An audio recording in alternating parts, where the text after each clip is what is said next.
Welcome you to day 222 of Humanity Rising. Over the past 2 weeks, we've been following the trial of Derek Chauvin in Minneapolis. We've seen the footage taken by a 17-year-old girl that was just on her way to the store with her young sister, who happened to be at the right place at the right time and recorded the entire event in a viral sensation that went around the world and literally became the iconic moment of 2020, when in the midst of the pandemic, the world stopped and was arrested by not the coronavirus, but the virus of racism, the virus of hatred, the virus of the subordination of difference.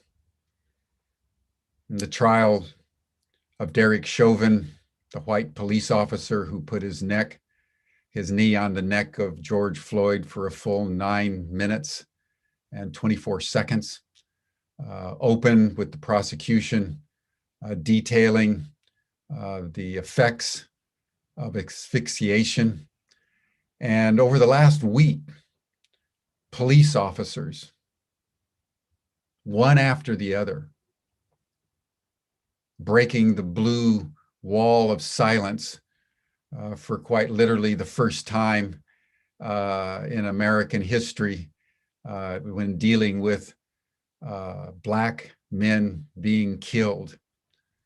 And the conclusion was very obvious and very simple. There was no authorization. There was no training that would have supported what Derek Chauvin did.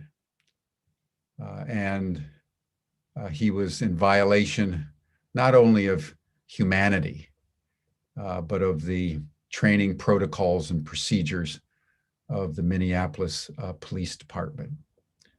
Yesterday, the defense began its testimonies, and as one would expect in all these matters, basically laying out the logic that George Floyd deserved to die because he'd been using drugs. He was a man of low character, and you can now expect the defense to engage in all the character assassination that is typically used to justify ad hominem violence against Black males, Black females in the United States and in countries around the world. So this is an opportune moment for us to go very deeply, as we will today, into the issue of slavery and to the issue of racism that's been so endemic in the American psyche and in the world psyche for centuries. Before we do that, let us gather our hearts together, as we always do, for Humanity Rising, and just take a moment and all the hustle and bustle and all the turbulence and tumult of our world today, to take a few deep breaths, center yourself in your body, close your eyes, and listen to your heartbeat. Just listen to the beating of your heart in a spirit of thanksgiving and deep gratitude that you're alive. We're all alive at this moment in history.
Thank you, everyone. And now with an open heart and with a heart full of gratitude for each and every one of you who have joined our session today from around the world, I want to take a moment because we're going to pause today as the Derek Chauvin trial is literally live now in Minneapolis. We're going to step back and we're going to look at the history, the ethos, the consequences of chattel slavery, which is probably the most inhumane and debilitating aspect in the entire history of slavery. There's been slaves in human history since almost time immemorial, but it was only in modern times, and specifically in the slave trade and in the United States, that slavery was associated indelibly with race, particularly African people. And there began to be a whole body of knowledge and opinion and biblical authorization for why they deserved it. So we're going to look at that today. And we do so within the context of what Evanston, Illinois did a couple of weeks ago, the first city in the United States to apologize and to begin reparations, $10 million over the next 10 years that are going to go to the descendants of people who were enslaved in the Evanston, Illinois area. That is the first beam of light that is beginning to shine through at that level of reparations. So we're very privileged today to have someone who has studied this issue very, very deeply. Dr. Joyce Hope Scott, who's a clinical professor of African American studies at Boston University. She was a Fulbright professor to Burkina Faso and Benin. She is the co-founder and president of the International Society of Scholars and Activists in African Reparations. She's convened symposia and conferences and delivered courses on the history of slavery, the issue of reparations. She consults with the UN High Commission on Human Rights.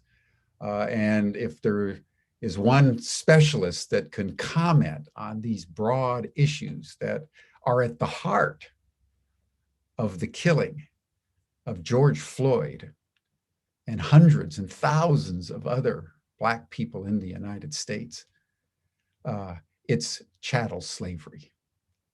And we want to now turn the program over to Joyce. She's been on Humanity Rising a couple weeks ago and was so inspiring. I asked her to come back right as the Derek Chauvin trial was underway to just provide context and illumination to the larger issues that are at play. So Joyce, welcome to Humanity Rising. Thank you very much. Thank you so much. And I thank all of you who are tuning in today. And I first want to thank the ancestors and give reverent honor to them. And I'll say Monjuba to them, all of them that are mine directly, those who are not mine directly, to George Floyd and all the other unnamed ancestors who were brutally taken away on a whim or on an impulse, whatever the case may be. And I want to greet you in the spirit of humanity rising, and recognize that this is a human event that we're trying to recreate, reestablish, reconnect to something that we lost so long ago. And so I will greet you in a also in a spirit of blessings and appreciation. Thank you. I am so pleased with this, the goal of Humanity Rising, which is focusing on, again, looking at this issue of what we mean by humanity, trying to bring together occasions like this where we can look at specific kinds of things that are happening, not only now before us, but I congratulate the program for its longstanding commitment to notions of humanity and atonement and rehabilitation of the human spirit after the tragedy of the moral breach that we've seen unfold before us. Well, not seen, but which is evident for us over the last 500 years at least, and perhaps longer. And I want to share the screen with you. I hope I can do that now and pull up this PowerPoint and talk about some things that I thought would be important here as we try to discuss this issue of repair, restoration, and atonement, or a reckoning with chattel slavery and its aftermath. I've specifically used the terms here purposely: repair, restoration, and atonement. In other words, a reckoning with chattel slavery and its aftermath, and not just the idea of slavery, because we're talking about something very specific. Okay. I want to read this little poem to you. It's not a little poem. It's a poem written by Phyllis Wheatley, which many of you, I'm sure, know of in any event, but I, as a person who studies literature, would probably know more. It's an 18th century structure. And as we move through the PowerPoint, we'll look again at who Phyllis Wheatley was and so on. But in the poem, she says, I, young in life, by seeming cruel fate was snatched from Afrique's fancied happy seat. What pangs excruciating must molest, what sorrows labor in my parents' breast. Steeled was that soul, and by no misery moved, that from a father seized his babe beloved. Such my case, and can I then but pray others may never feel tyrannic sway?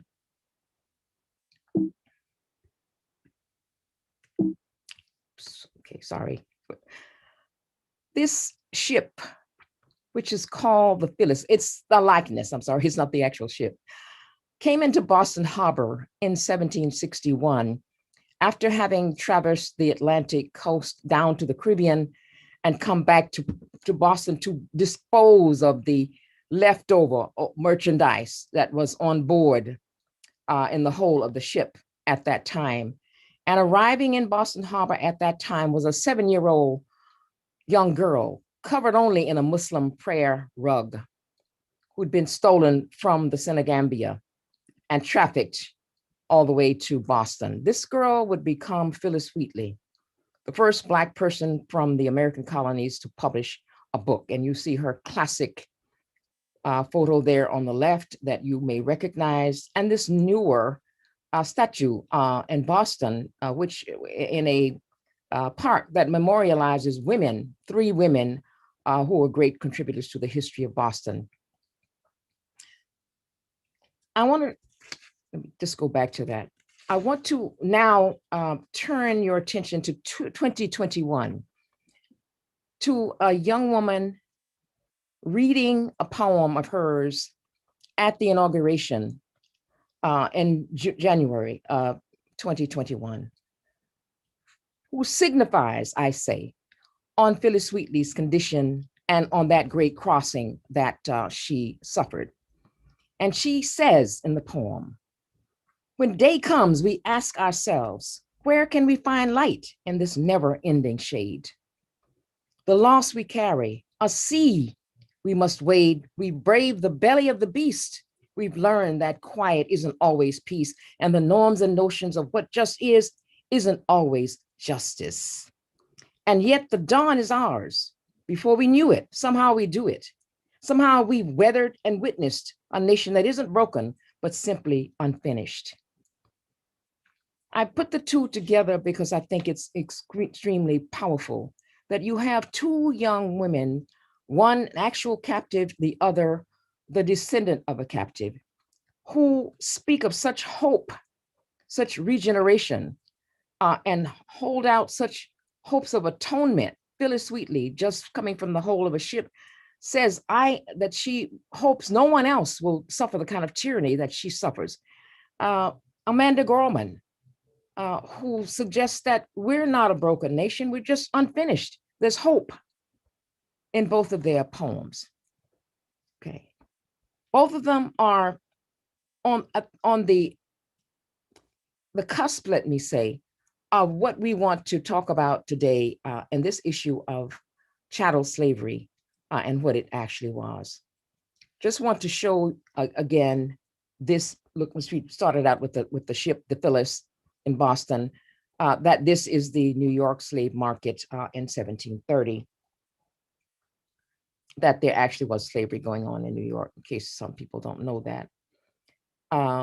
That indeed, this is an image on the left, sort of a ship that was, again, moored in New York Harbor because it was taken from the high seas as it was illegally traversing and bringing forth people. I hope you've noticed that I've been focusing here on children. And I'm focusing on children because we often think about slavery, when we think of it at all, as an adult event. And I want to revisit that notion, and part of what I'm saying today, that what chattel slavery represented, and I'll say more about that, is a theft. First and foremost, it's a theft of people and everything that could possibly accrue to them as human beings. And that this is not just something that happened to older men and women, but something that happened to children. Because on this ship of nearly 900 people in a vessel that was only 100 feet long, there were stuffed below deck 900 people, nearly half of them were children, and many of them died after coming into the harbor and being saved. Now I want to turn to something else about children.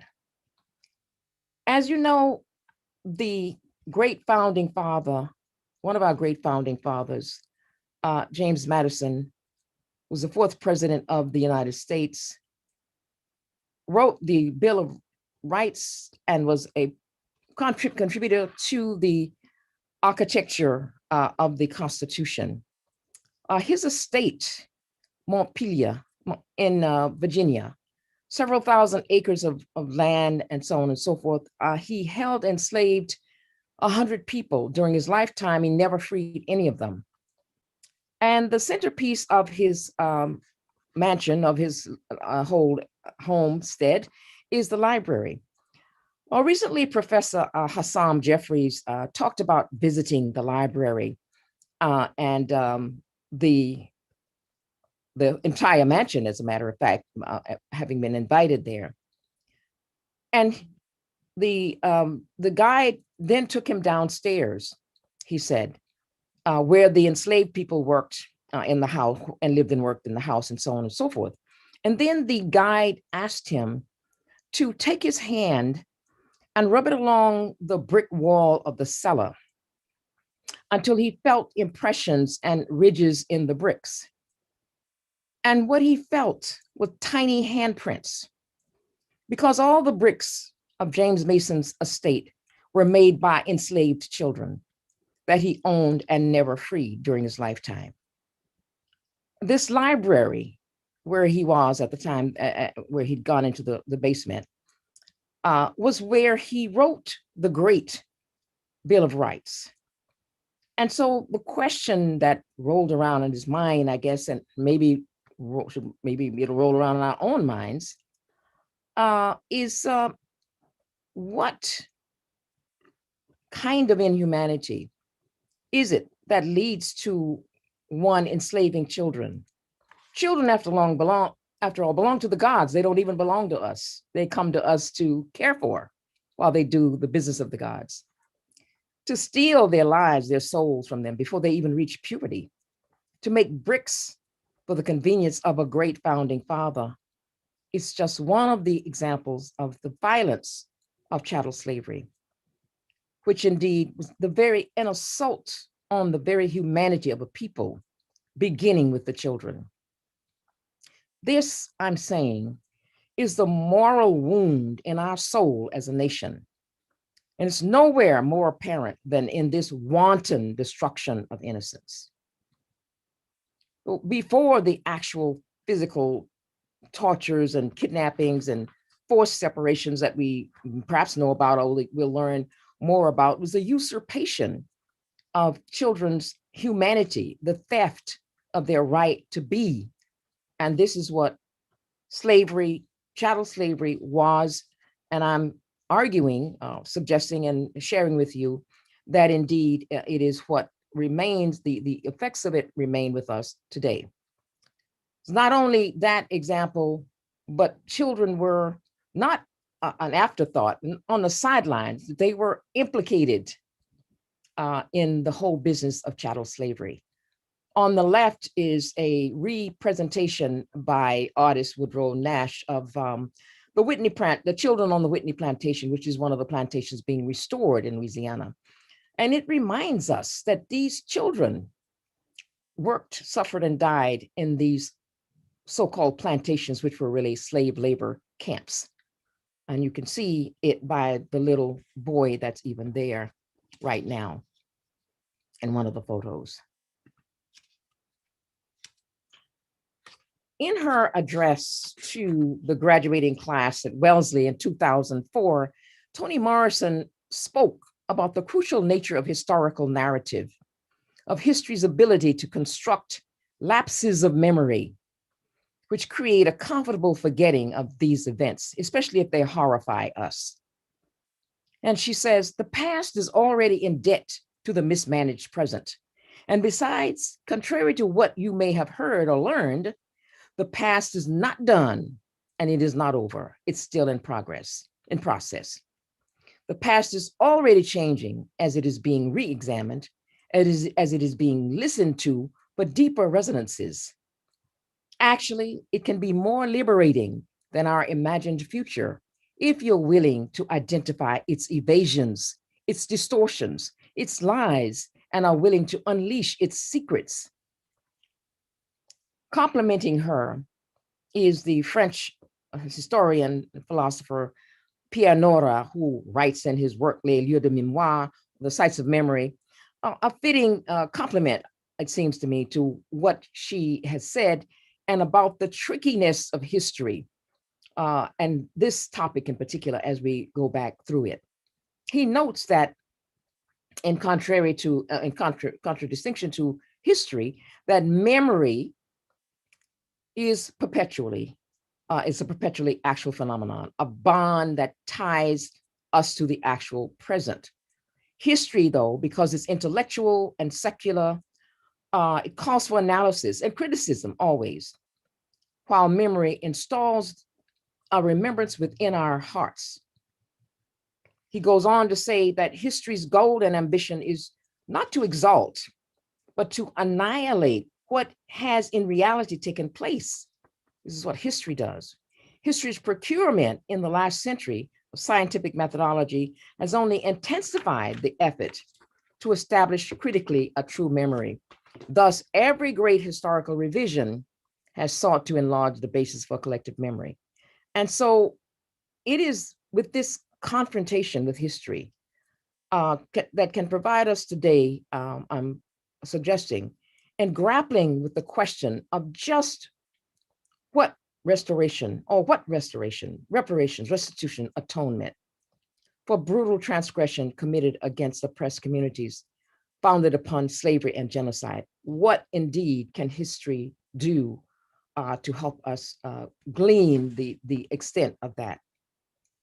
The first concern, or the first task as we look at this, is the fact that historical inaccuracies have been carefully crafted to foster memory loss among us, and indeed total amnesia about the nature of slavery in the Americas and the subsequent Black peonage, Jim Crow, segregation, and legal systems constructed to criminalize and dispossess Black people. And while I say I'm focusing on the United States, that is not to say that I am in ignorance of the fact that this is a phenomenon of the Atlantic world, and that the first and place of disembarkment and the construction of chattelization of African people occurred in Barbados and extended into the Caribbean. So I'm not, in fact, blind to that fact. In fact, I want to go back and acknowledge even the Taino and other indigenous people that Columbus met and ultimately enslaved. So while this is not the first incarnation of slavery, it indeed speaks to a pattern that happened in history. And again, I give deference to that historical ancestral memory that also embraces the horror of those people's experience as well. At its foundation, historiography posits the perception of the past as a series of events that made their entry and exit at specific junctures in time and space. Thus, today, in this moment of the United Nations Declaration of the Decade of African Descended People, and this decade began in 2014, it's going to be over in 2024. We are far along and a long way from resolving, I argue here, that historiography must be reinterrogated to revisit the site of an unredressed crime: the theft, trafficking, enslavement, murder, and ongoing dispossession of African descended people.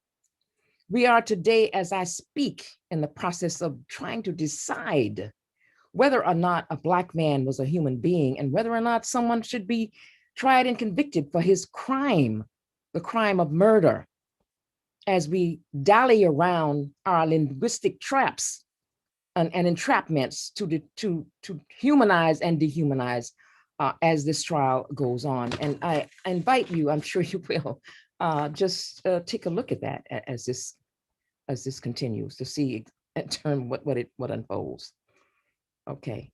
Let me just, what happens? You steal a person, as Edward Baptiste says here, steal him from his people, steal him from his own right hand, left hand, his head, from everything he's grown up knowing. Or you take her, you steal everything else from her, her future, her creativity, her womb. In such a system, there can be no good slave owners, only bad ones. I say that because there are historians among us who think that there was such a thing as a good master. Well, everybody was not a bad master. There were some good masters and so on and so forth. W.E.B. DuBois wrote in 1909 that as a school of brutality and human suffering, of female prostitution, male debauchery, as a mockery of marriage and defilement of family life, as a darkening of reason and of spiritual death, slavery had no parallel, has no parallel. The Atlantic trafficking and subsequent enslavement of captive Africans represented the theft of a people's humanity and personhood, which resulted in a permanent state of dispossession, exile, and homelessness, which remains till this day. I am arguing that the fathers of the American Revolution, with its ideals of liberty and inalienable rights, promoted by theories of the Enlightenment thinkers, the great thinkers of Voltaire and Kant, Rousseau, and the great people that we admire, use their lofty words and doctrines on which to base their own drive for independence, while denying it to the humans they had stolen, held in captivity. This is nothing short of an amazing moral contradiction. This contradiction fostered the creation of the Eurocentric discourse, which needed to be created and canonize the notion of white supremacy and a narrative of nationhood, normalizing the erasure of the Africana personhood and really the very theft of Black humanity. At the same time, what the founders were constructing was beautiful ideologically speaking, but uniquely sinister in forming a ritualistically racial bigotry and an oppressive system, a form of dehumanization of Africans called chattelization. What does that mean? Leading slavers, politicians, philosophers were in effect, according to their discursive renderings of them, without a soul, the Africans, without a spirit, without emotions, without desires or rights, because chattel or things could have neither mind nor spirit. At the same time as African captives were redesignated chattel, Black and inferior Europeans were assigned the status of white and superior. Thus, chattel slavery was something far more brutally inhumane in its end result than more ancient forms of slavery, because Africans could be and were hurt physically, mentally, and spiritually, but without any recourse to juridical redress. Blacks were in process of chattelization, defined as real estate, assets, units of monetary value.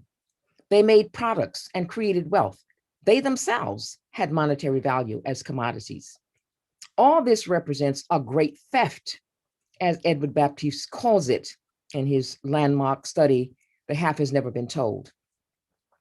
And that has been the defining signifier of Black people's experience in the Americas. This original discursive reconstruction of people into real estate, I suggest, is directly linked to present dispossessed status of African descended people in the US and other countries of the Atlantic world today, and unquestionably demand that we address the long-standing act of injustice. As Martin Luther King reminded us some decades ago, that we are, quote, caught in an inescapable network of mutuality, tied in a single garment of destiny.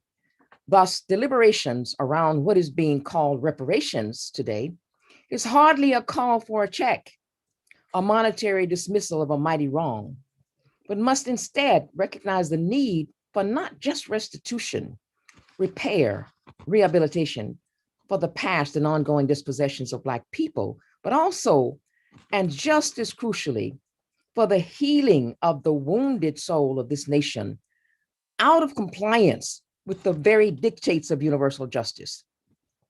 The crime was not just denial of basic human rights to people who were literally strangers to them, but rather the ongoing litany of thefts, violations that ensued after trafficking of captives across the Atlantic, enslaving them to a brutal, inhuman existence and continuing their oppression and dispossession into the present day 21st century. I put this up because it represents a phase of slavery that's called domestic slavery in the United States. This is a piece of slavery that perhaps we don't often get that one paragraph reading of in high school. We know perhaps more about the transatlantic trafficking, but the domestic slave trade is the one that's receiving a bit more scrutiny by scholars like Julia Ott, like Sven Beckert, like Edward Baptiste, and so many, many others. Obviously, John Blassingame and many other African-American scholars have already looked at this quite carefully. But the idea of plantation slavery, let me just clarify something here. In the beginning days of the Atlantic world establishment of plantations here, there were both European and African bonded laborers. They had Europeans as well as Africans enslaved. Just look at the history of Barbados to understand that. Just go to Montserrat today and listen to people as Black as I am speaking perfect Gaelic to show their descendancy from the captive Irish who were enslaved there. So, however, the British and their tendency to unite with the bonded whites, especially the Irish who hated them, had a tendency to bond with the Africans and cause revolt and this kind of thing. And so this, of course, posed a problem.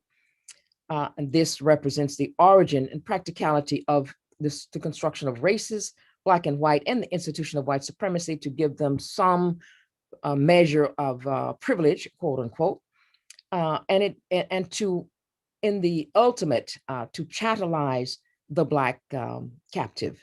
And this is where chattelization was created and took place in the Caribbean, but specifically in Barbados. But so looking further, comes to South Carolina, and early on in terms of what happens with slavery, you have a focus on tobacco, and people are growing tobacco and trading with the funders of Glasgow, Liverpool, and so on and so forth. Of course, a worldwide system here you're talking about. But after the suppression of the Atlantic trafficking in 1808 by the United States, a year earlier by the British, you don't have any more legal domestic, legal captives coming in from Africa, not legally. Of course, the Black market continues to bring them in. And so what you have in the United States is also at the same time, thanks to the Haitian War of Liberation against the French and the English and the Spanish in Hispaniola, there is a complete break of the treasury for Napoleon, who has no money to continue and is enticed to sell what is called the Louisiana Territory to the United States, his good friend, Thomas Jefferson, indeed. This, of course, is uncleared territory that will ultimately be taken away from the native indigenous people. And in the process, it represents a highly speculative domain for the slavers, and also an opportunity to expand and grow richer and establish a new economy. And I'll say a new economy, which is cotton and the cotton dominance of an industry. What did this require? This required moving over 1.5 million Africans from the East Coast states of Virginia, North Carolina, and other places across into the Mississippi Delta area. This is not a good map here, but into these states, the territory rather, that would make up the states of the Louisiana Purchase. This was done by coffers, what's called slave coffers, the same kind you saw in Africa, actually, that marched people to the sea. Coffers of thousands of hundreds of people, men, women, and children, were marched across the United States through all the major cities, including Washington, D.C., where they ultimately, the aim was to arrive in these new territories. And as these note says here, to clear the territory and to build the Cotton Empire. So what you had there, a long row of men chained two by two in a coffle numbering about 30 persons, and they came out of the pen. Then you got those who were quieter and more tame, of the women, and then the children, and so on. I think it's important to understand that the children were always omnipresent in all of this. And they marched over to the new territory that became the new states of that Mississippi Territory, and so on. And that is how we get the rise of the Cotton Empire, as Baptiste and others, Julia Ott and Beckert points out, in terms of creating this kind of scenario. Baptiste renames these plantations slave labor camps. Infamous for their punishment, they were infamous like prisons, sexual humiliation, bodily mutilation, even waterboarding. His research shows. He talked about it in terms of images of a body metaphor, which he got from Ralph Ellison. He talked about these two bodies. One body was the system of function that extracted value from all enslaved people's bodies by subjecting them to a continual process of transformations and destructions. And the second body was that of the African Americans as a people, a group that discovered their own sense of identity and worth in a crucible of intensified exploitation and horrific violence. I don't think it's comfortable anymore for us to think about slavery and cotton picking as just Africans in the field picking cotton, singing kumbaya, or whatever it is they sang, according to the sentence that we read in third grade or whenever. So this kind of policy of chattelizing African people, enslaved Africans, allowed this to happen, okay? Allowed people to move folks. This is before the great Trail of Tears of the Cherokee nations and other indigenous people. This Trail of Tears here is one that we don't recognize and talk about, thus the need to reinterrogate history again, because here is where you have this violence committed in the sense of picking up in the business of promoting and getting the most yield out of cotton and so on and so forth. So many historiographers have talked about this sudden emergence of the United States as a great economic giant, as being the dominant force in cotton production, as new strains of cotton or the cotton gin and so on and so forth. And we beg to differ here. This is not essentially how the production of cotton and how the great cotton empires arose. This is all on the backs of enslaved people, people who had been stolen and whose lives were stolen and so on. After he ran away from slavery in 1838, Douglass came to Boston. In fact, he was in Lynn, Massachusetts, not far from where I am here now. And he spoke at a meeting one night, and he said, quote, "I appear before you this evening as a thief and a robber. I stole this head, these limbs, this body from my master and ran off with them." As he wrote this, so it said this in a speech about escaping in 1842. In recounting the testimonies of former slaves in his book, one of his informants, or one of the informants, not that he interviewed, but whose narrative he got, the captive says, quote, "A man was stole from his home in a Virginia slave labor camp and shipped down the river to New Orleans to be sold," end quote. In calling this practice of theft, in the African captives themselves, the African Americans, calling themselves, referring to themselves as being stolen, as being captives and being prisoners, they recognized this practice of theft. And they were identifying the criminal nature of slavery, building a counter narrative, which their whole cultural production and manifestation that we see before us today indicates. Thus, a common story of themselves, not as slaves, but rather as people imprisoned. And you can find this even in the early narrative of Olaudah Equiano, who talks about the people on the ship that he is thrown onto as prisoners, being horribly treated and so on. So the competing discourses of history, as DuBois talked about it, competing narratives of history specifically allow us to reinterrogate what's going on here or what went on and so on and so forth. So by the time that the first shots were fired on Fort Sumter in April of 1861, cotton was the core ingredient of the world's most important manufacturing industry. It's estimated that 20 million people worldwide, one out of every 65 people alive, were involved in the cultivation of cotton or the production of cotton cloth. I think it's important to understand that there is no such thing as the bad old South and the good old North here, that everybody was involved. I like to tell my students, everybody's guilty, nobody's innocent. And this is what the new scholarship tends to show.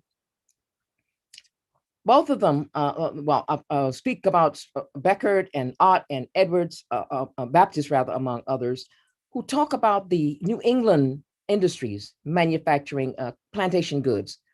But they do this by the day-to-day violence of plantation, calibrated torture, which is what Baptist talks about. The torture that was meted out against people, children as well as older male adults, who did not meet their quota.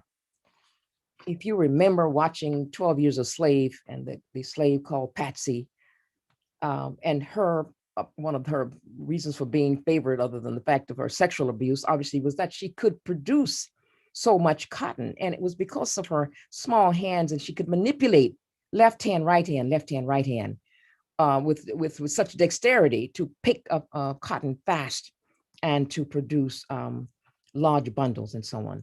And so it was this forced labor driven by the whip, by the torture, by the calibrated torture, 20 lashes if you miss 1 pound or whatever, 1 bale, or and gradations of torment to make sure that people actually continue to make high yields of cotton and so on. And so this is what drove the larger macroeconomic questions of the West's economic takeoff in the 19th century. This is a counter historical reading here. Well, several global financial institutions, which started off as slave profiteering firms before growing into multinational behemoths today, like J.P. Morgan, the predecessor of the Royal Bank of Scotland, which was a slaving enterprise promoted and maintained by the ruling elites of the United Kingdom. Aetna, a billion-dollar life insurance company involved in slave profiteering activities. New York Life Insurance. 2002, they gave these documents to show their own involvement here. You have others, N.M. Rothschild and Sons, Bank of London, all linked to slavery. Brown Brothers, Harriman, the oldest and largest private investment bank, who gave securities because these captives were real estate, and they could be mortgaged to get funds to expand plantations and so on and so forth. They could be bonded and so on. So in other words, this is all listed here. You can find this information yourself. Lehman Brothers was started off as a brotherhood of slave dealers and their profiteers. Wachovia Bank, also predecessors owned and profited from these people. Many Ivy League colleges and universities in the United States, needless to say, as well as in the United Kingdom, were involved in all of it. In other words, again, everybody's guilty, nobody's innocent, essentially. So it is virtually impossible for anybody to say that my ancestors were here, they came in whatever, the late 1800s, and didn't have anything to do with actually owning slaves. And that is true. However, the world turned. As the World Turns, which is a daily series or whatever, sitcom, certainly the world turned on slavery and so on and so forth.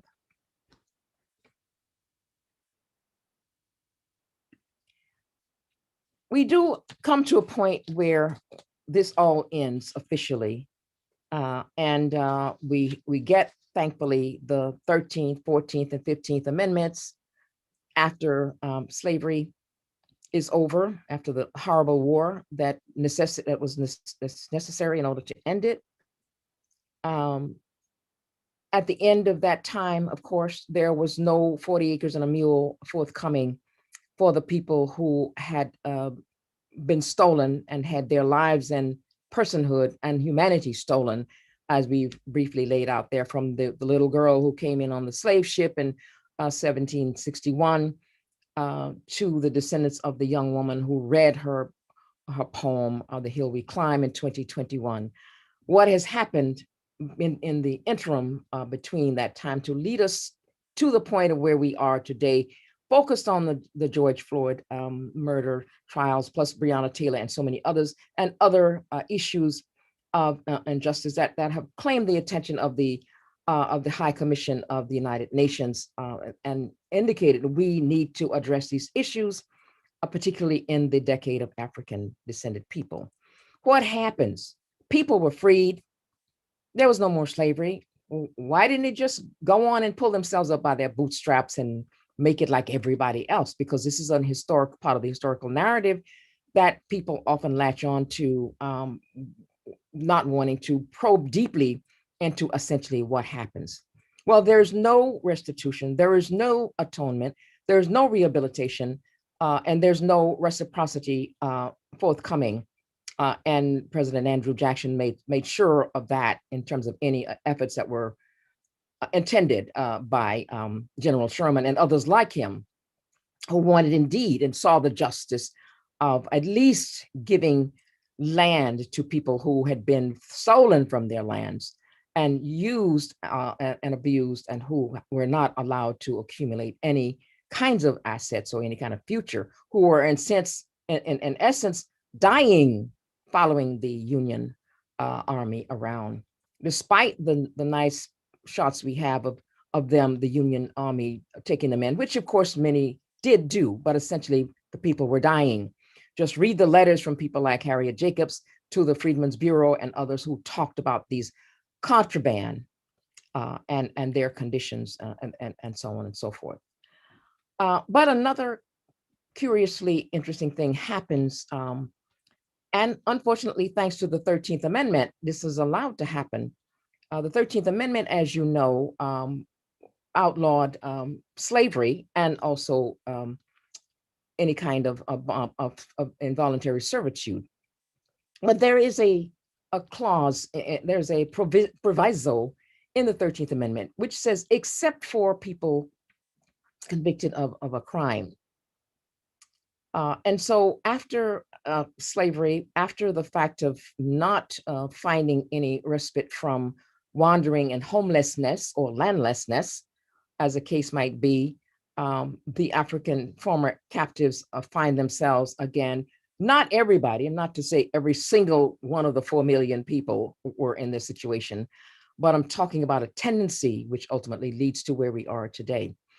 You had the institution, thanks to the 13th Amendment's little loophole of crimes, the possibility that the southern states took to reclassify the former captive Africans, no longer chattel now, but criminal. An attempt to, an effort which essentially was successful in criminalizing, changing the profile of the Black body in the United States from one of enslaved chattel to one of criminal. This is crucial to understand because this same representation continues today as the defense is trying to build a case against the murdered man that he was somehow a criminal. And this is 2021. And while we're talking about the system of convict leasing, which allowed this, what Douglas Blackman calls slavery by another name, happening supposedly and ending in 1941, the stench of it, the reverberations of that notion of Black as criminal continues to permeate throughout our environment today, in our country today. So Douglas Blackman's study, which he calls slavery by another name, looks at the fact that for almost 100 years following the American Civil War, there was institutionalized and systemic abuse of court systems in many southern states, not totally southern either, other states as well, which furthered the carcerality of African Americans in a slave-like condition. There, in fact, what he says reemerges a kind of human labor trafficking, and he compares that profiting as a neo-slavery a process as an insidious. This is the insidious legacy of racism, and racism, the establishment of it, is what was enabled it to happen, and which allows it to reverberate even to today. It was following the Emancipation Proclamation. Many, mostly Black men, were leased, quote unquote, through the forced labor camps operated by the state and federal governments. So they were no longer slaves, but they were not yet free.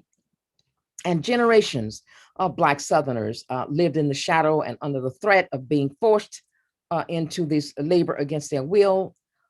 While legally slavery was outlawed, the except for punishment for a crime allows this kind of practice to come into being. And so what you have here is the creation of an archive, if you will, a discourse maybe of laws called Jim Crow laws or Black codes, which re-subjugate the newly freed Blacks as a way to provide a cheap labor. And so crimes like, quote unquote, crimes like vagrancy, laundering, riding the rails, changing jobs, even talking too loudly in public, these are behaviors that are criminalized and become crimes that carry fines and sentences, and for which Black men particularly could be picked up by the local police and put in jail. Okay. Now, there was no mention of race in these statutes, but Southerners knew for whom they were intended, and they were instruments of white control. Okay. The result was this huge increase in the number of Blacks in the prison system and so on. These people were not compensated.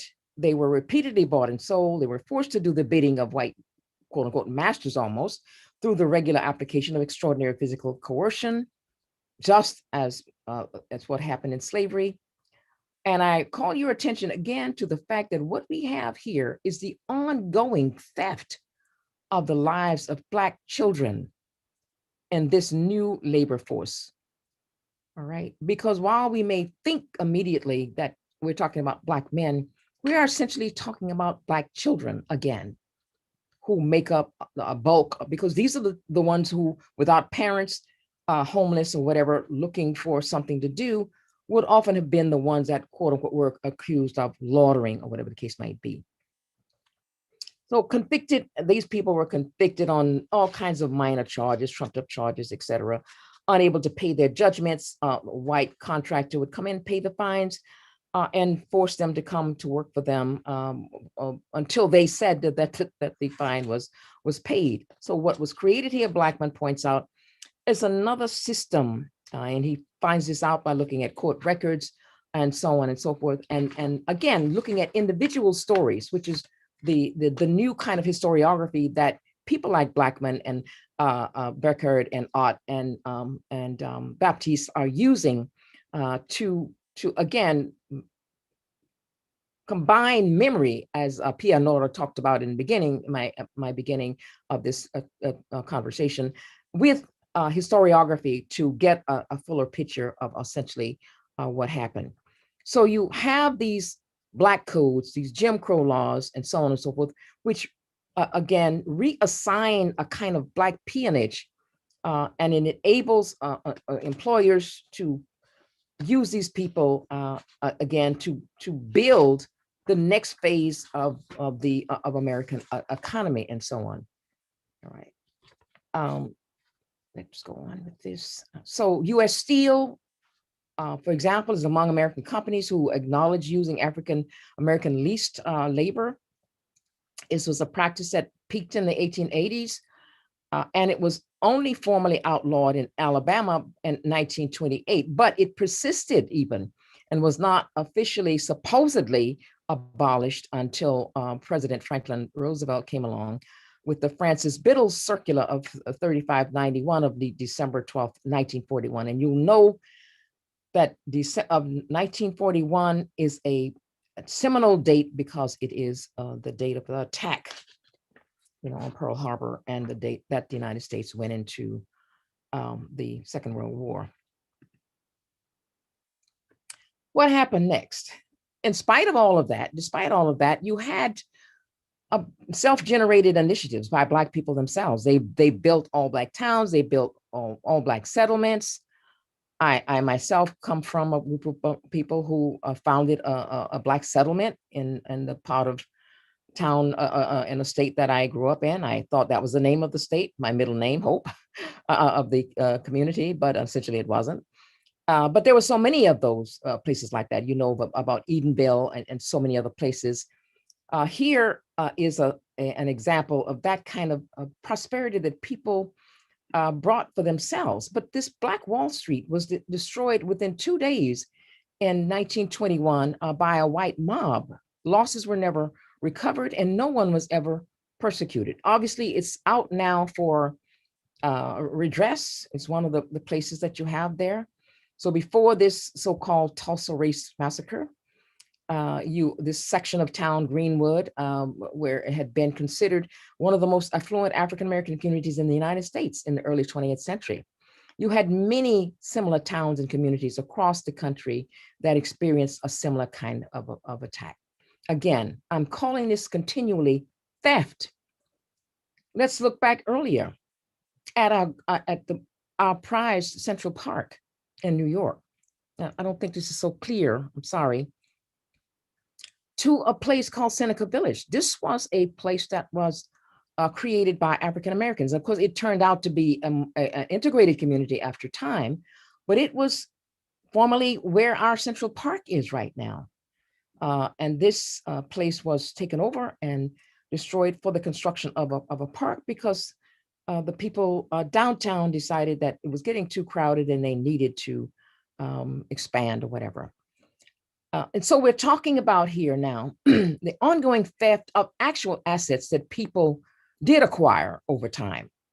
This is an image of the Gullah people of the Sea Islands of South Carolina and Georgia, who, again, perhaps those of you who are in the United States, and I know people are from all over the globe here on this call, but those of you from the United States, or even if you're not, maybe you've gone to Hilton Head Island, beautiful, beautiful place off the coast of South Carolina. This is one of those places that, thanks to the impetus of someone like General Sherman, was really the property of the Gullah people who owned Hilton Head Island.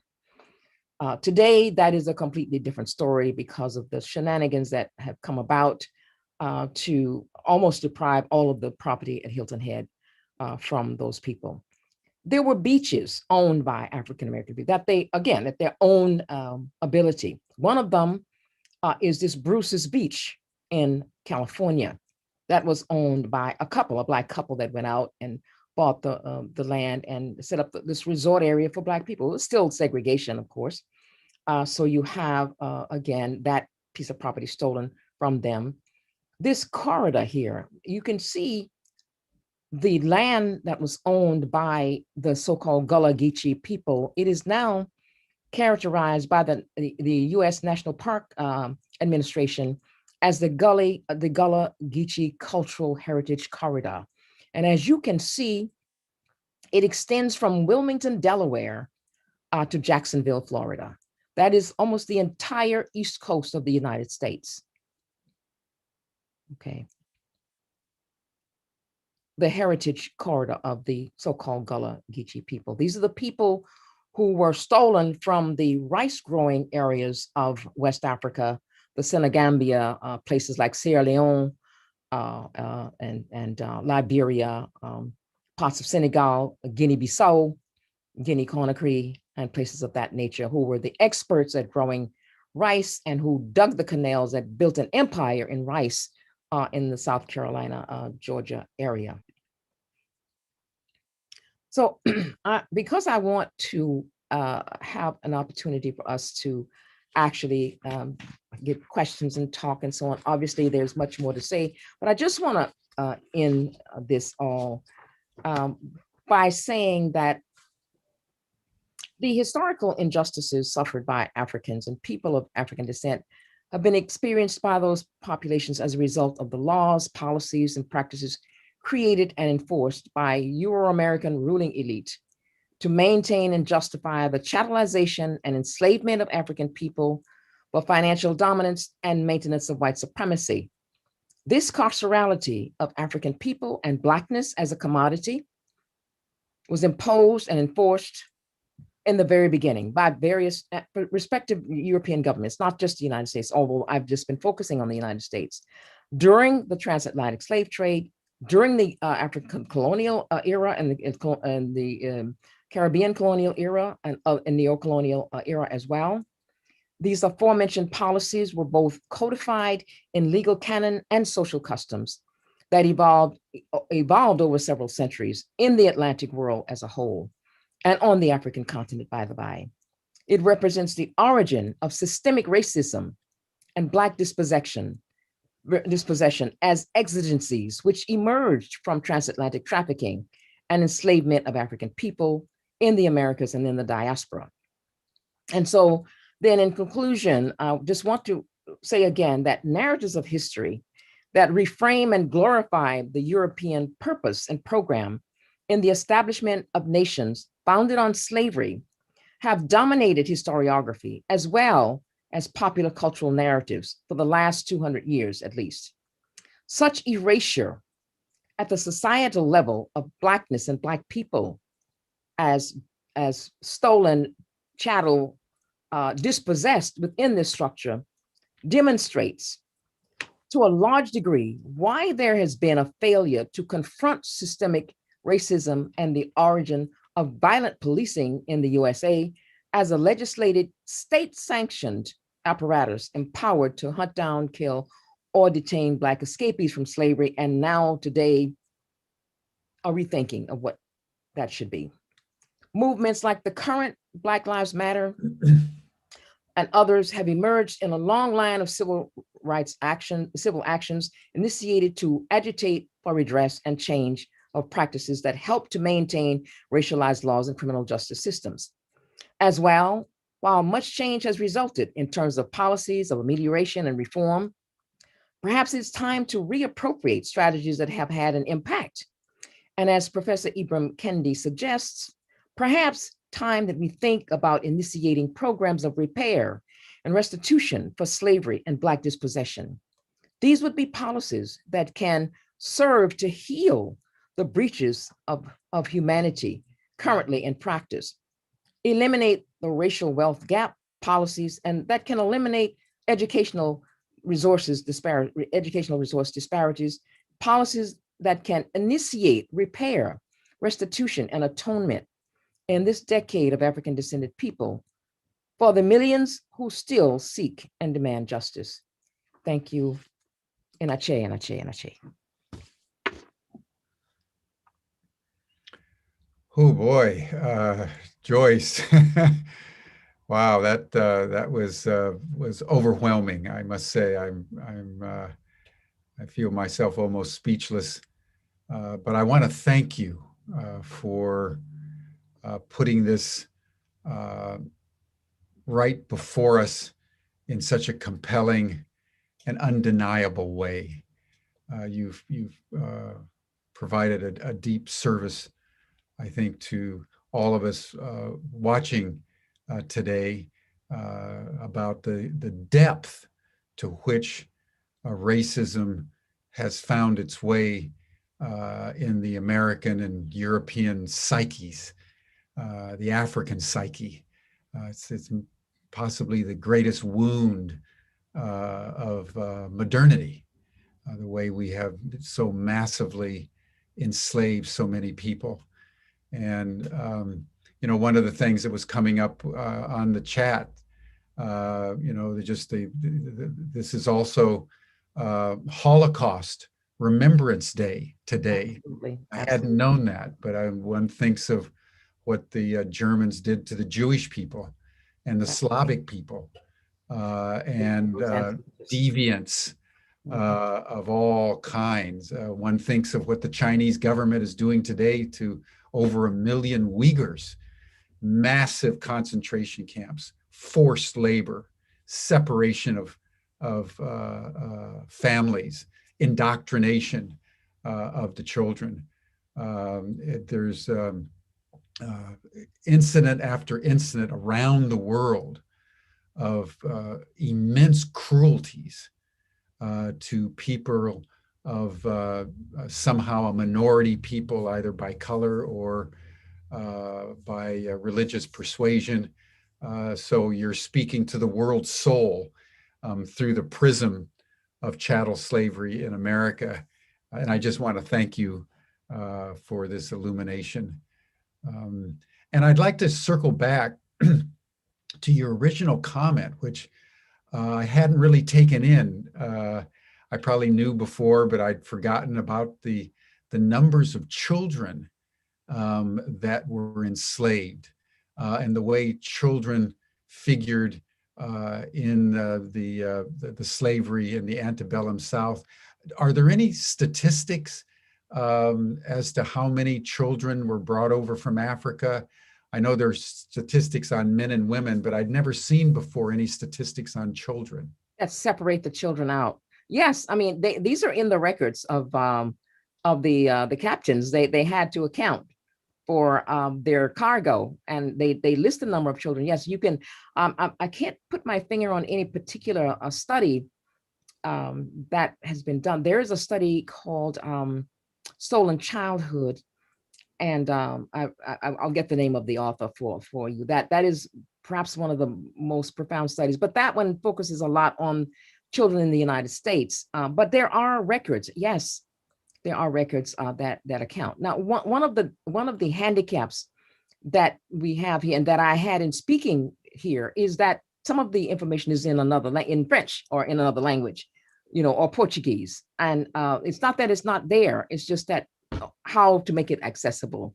Right. And you have to make a decision, about who you're speaking to and what you should be doing. And so, but information is there. They had to account for it. Yes, yes, yes. Well, thank you so much. And a lot of things to talk about, but I would like to tease out one strand of what you were presenting around the lineage between slaves coming over, antebellum South, and then starting in 1865 to 1941, the intentional incarceration, particularly of Black males, because I want to draw a line all the way to George Floyd. And I want to reference Michelle Alexander's book, The New Jim Crow, and have you comment on it, because in that book, which is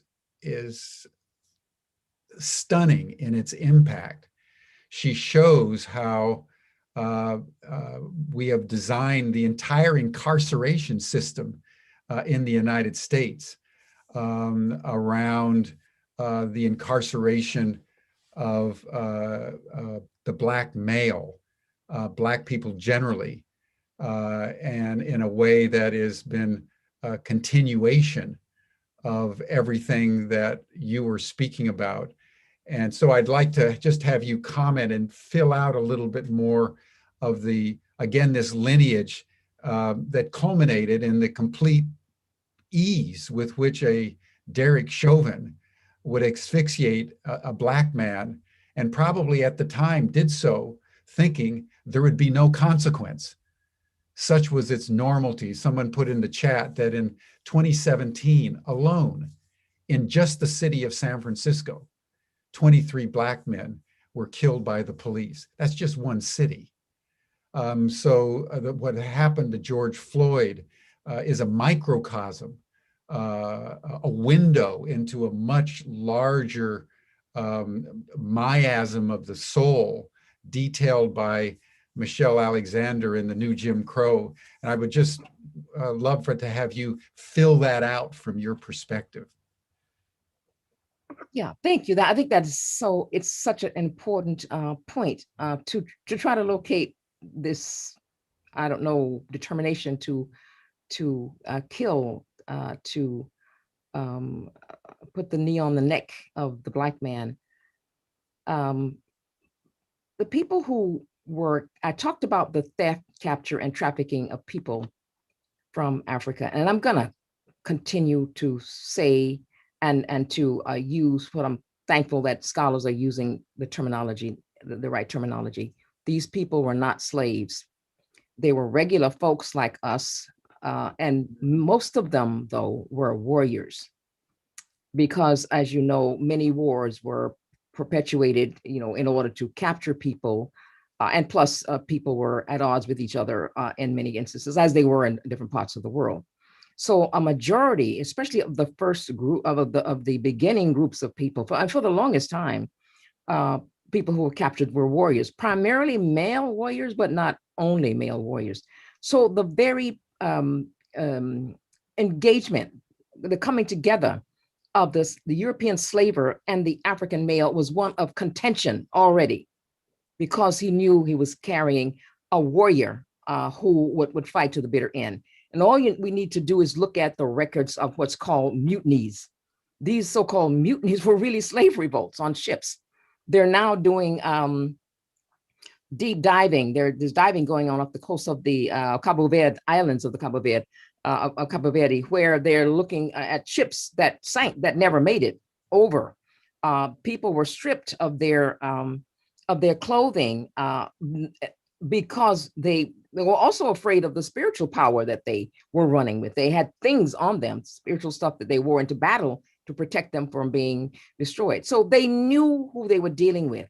This idea of the potential danger and threat of the Black man specifically has been an omnipresent feature of his tenure in the Western world, and particularly in the United States. Whether it's a boy, like Tamir Rice, who could get shot down because he's playing with a gun, even that is a threat, to a George Floyd, a huge man, way over 6 feet, who is intimidating just to look at, essentially. So this fear has been there, and I suggest it traversed the Atlantic. All right, with the on the slave ship. We see it in the Caribbean, where you had these seasoning camps, where people, in fact, preferred, with such problems in Jamaica with the Akan, the Ashanti people, that don't, and Cuba, sorry, don't bring them here anymore. We don't want them. They're just unmanageable. Okay, so you're talking about warrior cultures and people who were captured at war, and this is why we're using misnomers when we talk about them as slaves. They were enslaved once they got here, that's for sure, and we did have slavery of the enslaved people, but that's one of the things. So it has always been necessary to have this carcerality around them. The chains, people were thrown into the bottom of the ship in chains. What do you need to put people in chains in the bottom of a ship for? They can't do anything, supposedly, but they could, as Cinque shows. Just give me a nail, I'll unhook myself, and I'll cause a mutiny and kill everybody on board. That was essentially the mindset. It was also the mindset on the plantations, because one of James Madison's sons was poisoned. Okay, that's something I didn't say. He was poisoned by the enslaved Africans on the Madison plantation. Poison was used often. People were not, they were enslaved, but they were not. They were mindful of their right as human beings to revolt. And all we need is to look at the number of revolts, or clearly in the Caribbean, but the hundreds and hundreds of revolts right here in the United States that historiographers don't talk about also. The longest revolt and the largest revolt ever in the United States was the so-called Seminole Wars. These were not wars of any tribe called the Seminole. There's no such thing. They don't exist. It's a made-up name for a mixture of the Miccosukee and other southeastern renegade tribes and Africans who ran away from the Sea Islands of South Carolina, and formed something that whites named, or the Spanish called the Cimarron, or that gets deformed into Seminole. They never signed a peace treaty. They're at a state of war continually.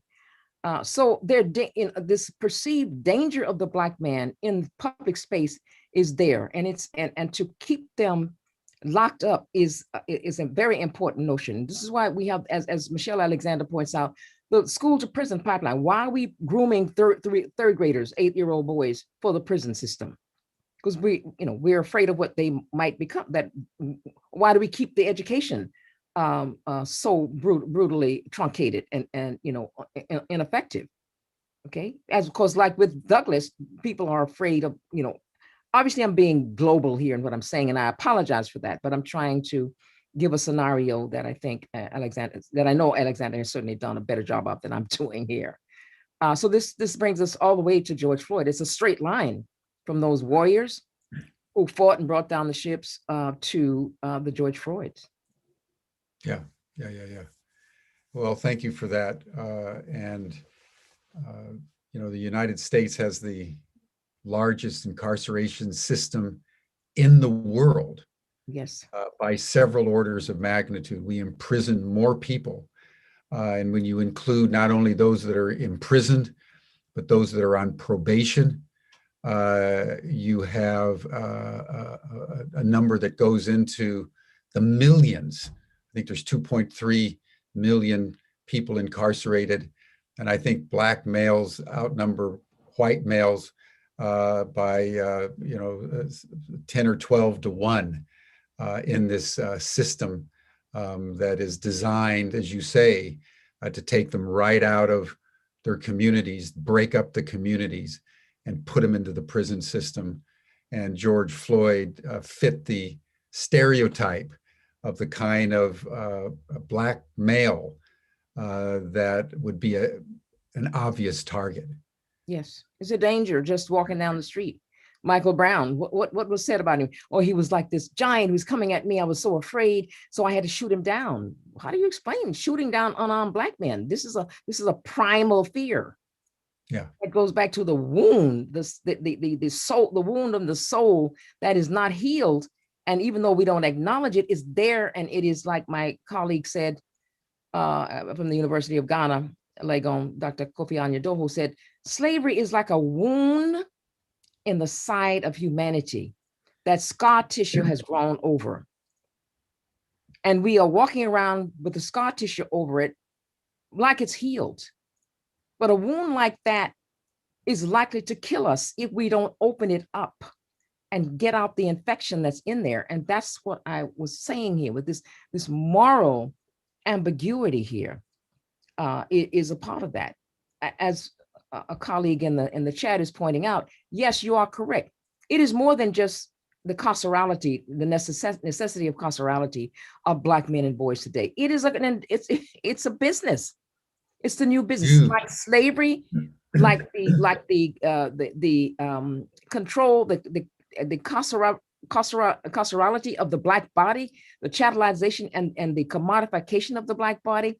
That has not changed. It hasn't changed from slavery to slavery by another name and convict leasing system to current day prison and Jim Crow segregation. It has not changed. The need to define and commodify the body, the black body, is there. Whether it's in popular media, in video, song, and sitcoms, no matter where, it is a need to codify that body as something saleable, but only in this manner, as a criminal, as marginalized, as something that is somehow outside the norm. It's denormalized, if there's such a word. Okay, not the normalized. Right. It's a straight line, as I see it. Yeah. Well, in the spirit of opening the wound and letting in some light, let's conclude our discussion, Joyce, by a comment on what Evanston, Illinois did in acknowledging chattel slavery, apologizing for it, and beginning a process of reparations, in this case, $10 million over 10 years to the descendants of people in that area who were enslaved. Do you know could you provide any background to why it was Evanston, Illinois, of all the cities in the United States, that took this historic step forward? And maybe you could speak to the larger issue of reparations, because I know that you've been very deeply involved in that. I'm checking around with my sources to just see what on the grapevine, what's the scuttlebutt, as we say, of how that arose in Evanston, Illinois. And I Absolutely. I'm looking for something that tells me I'm still looking for why Evanston as opposed to someplace else. But almost at the same time, I'll just say Bristol, England, Bristol in the United Kingdom, also declared the same thing. That it acknowledged and spoke atonement for its role as a principal city. You know, so many of the English ships came out of Bristol, out of Liverpool, out of Glasgow, out of London, and so on and so forth. And so now they've done essentially what Evanston has done as well. There are a lot of people who are a lot of gestures. Well, I should say a few, not a lot, of people acknowledging and giving attempts to do restitution in some way or other. Evanston is the first, but then there's California, the state of California, which is the governor who has talked about some kind of reparatory justice kind of strategy, and more areas in the United States and other places around the world. I'll just mention Nantes, France. The harbor of Nantes, they have reclaimed it as a site of memory and listing the names of all of the ships on the walkway in Nantes to just validate the fact that they were involved. It was a major site of the transatlantic slave trade. So this is happening, I think, at a I would say, quote unquote, grassroots level. Obviously, that is not the right term, but that it is happening at a grassroots level makes sense to me, because it will be the people themselves, the grassroots level, that will agitate and cause the governments to make change. This is what has happened throughout history. This is what happened with our civil rights movement, the latest ones of the 1960s. It was people moving and insisting that change take place, that fostered and promoted the policies that made some transformations that we can talk about now. So I am not surprised. I am pleased, if that is what I can say, with Evanston. But I definitely expect to see more efforts like that happening in cities and towns in the United States. Good. Well, thank you so much. You've provided, this has been a tour de force. I mean, I have seldom seen such a concentrated description of the history, the trauma, and the scope of chattel slavery as you've provided us today. And it's the perfect context and backdrop for the trial of Derek Chauvin taking place as we speak in Minneapolis. So Joyce, Hope, Scott, everyone, we thank you and deeply appreciate your illuminations today. It's been very profound. And I thank you all, Ashe, for permission to do so, and my ancestors for permission to speak. And I hope I've spoken well. Yes, you have indeed. The ancestors, for them, all of them. These and also I'm honoring the Holocaust victims as well. Yes. They're all our ancestors, and we need to honor them and not just assume that you can let millions of people go and that their energy and that their being goes away and that's the end. No, yes, they drive us and they give us the by your leave and blessing to do what we do. Yes. Thank you, and I thank all of you as well. Thank you, Joyce. And thank you, everyone.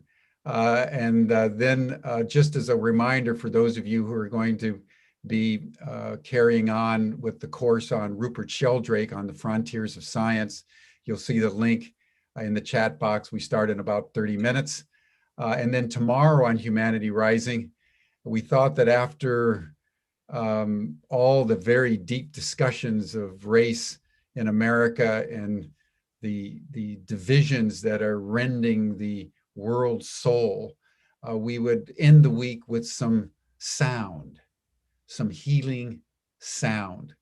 So Kathleen Riley, who's convened a couple of other panels on Humanity Rising, will be bringing some people together through art and music to help us resonate more healing vibrations through our souls and through our community. So that's tomorrow on Humanity Rising.